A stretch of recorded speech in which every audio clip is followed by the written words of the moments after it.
Here now, Morgan Ortagus, former State Department spokesperson under President Trump, Tommy Lahren, Fox Nation host, and former State Department official David Tafori. Welcome to all of you. Great to have you here. So, Morgan, when you saw this, what went through your mind?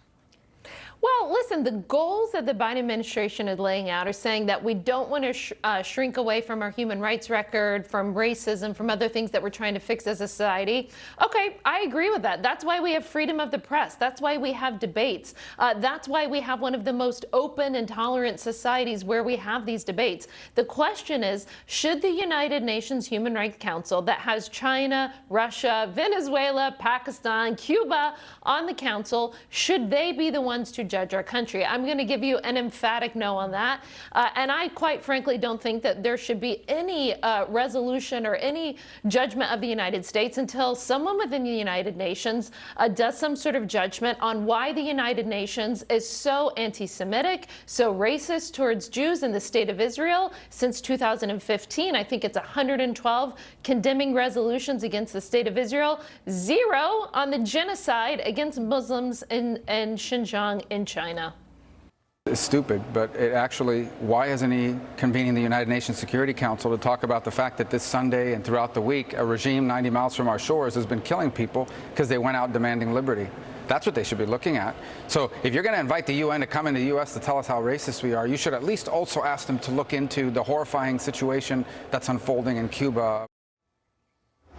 So, Morgan, speaking of that horrifying situation unfolding in Cuba, I think about some of the things that the United States could be doing, sending food, sending medicine, for example. And isn't there something that we could do with our cyber warfare capability to make an effort to reopen the social networks for the freedom fighters in Cuba? This is the kind of thing that perhaps a lot of Americans would love to hear the Secretary of State screaming from the mountaintops right now.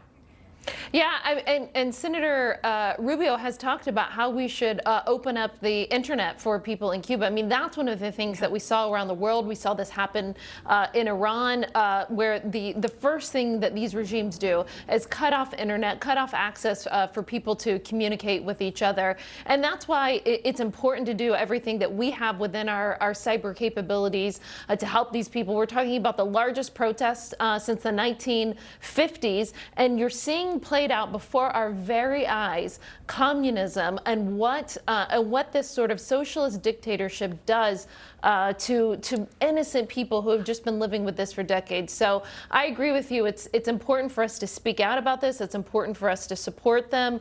And certainly we took in the Trump administration under Mike Pompeo a very, very tough line against the Cuban regime, not only for what they were doing to their people, but what we also saw them doing in Venezuela when they were sending operatives, military type operatives into Venezuela in order to try to pop up Maduro as well.